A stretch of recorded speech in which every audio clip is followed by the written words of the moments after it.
You know that feeling, right? You've got this brilliant idea, something that could really truly make a difference. But when you go to explain it, it just lands with a thud.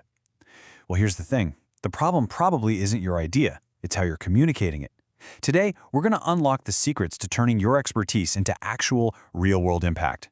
It's such a frustrating moment, isn't it? You've done all the work, you see the solution so clearly in your mind, but all you get back are blank stares. That gap, right there, that communication gap, is where so many great innovations just fade away.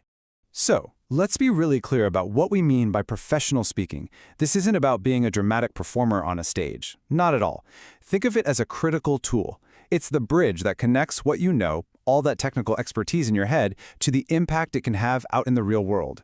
It's all about precision, clarity, and, most importantly, building trust. To build that bridge, we need a roadmap. So here's our game plan. First, we'll figure out why good ideas fail in the first place. Then, we'll build a blueprint for delivering your message.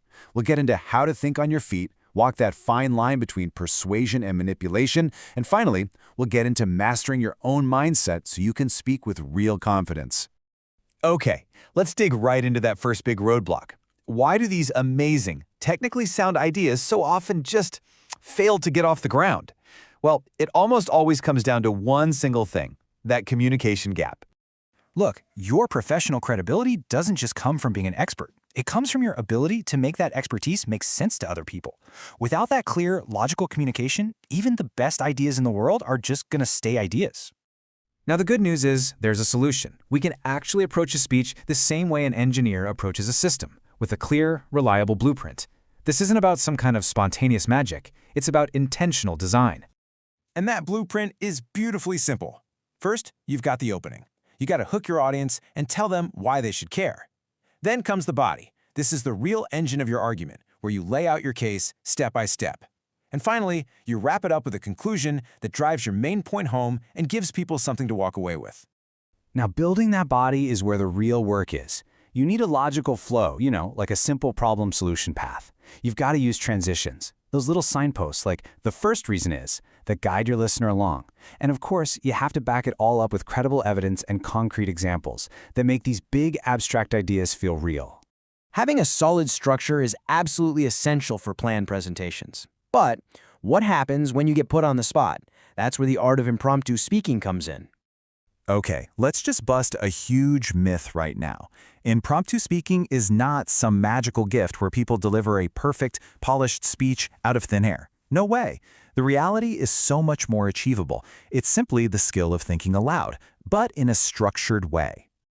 Just take a listen to this response to an unexpected question. Sounds incredibly organized and competent, right? That's not because of some rare talent. It's because it uses a dead simple three-point structure. First, second, finally. See? That's not magic. It's just quick, structured thinking. So the secret isn't about speaking faster. It's about thinking better. The next time you get a question, just take a breath. That little pause, that is your most powerful tool. Use it to figure out what's really being asked, and then just quickly organize your answer into a couple of key points. So as your speaking gets more structured and more confident, your influence starts to grow. And with that influence comes a really critical responsibility. You have to understand the ethical line between persuasion and manipulation.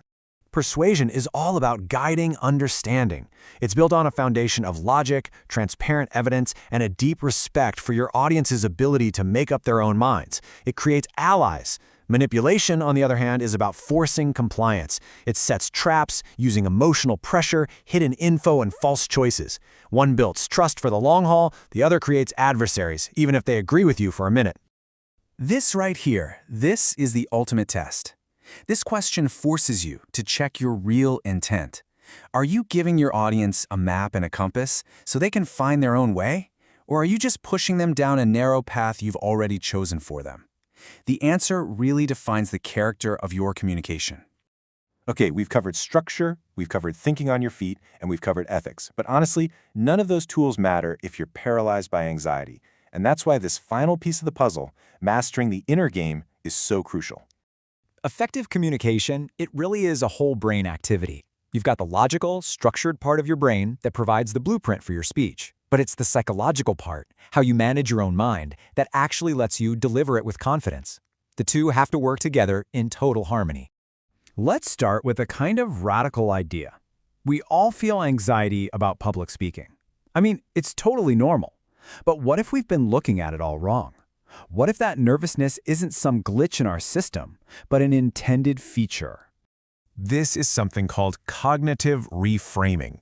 So instead of interpreting a racing heart as a sign you're about to fail, you can choose, and it is a choice, to see it as a sign of readiness. Think about it. Physiologically, anxiety and excitement are almost identical. The only thing that's different is the story you tell yourself about what those feelings mean. So here's your toolkit. Start thinking of speaking as just explaining something, not putting on a performance. Focus on your message and the value it has, not on the fear of making a mistake.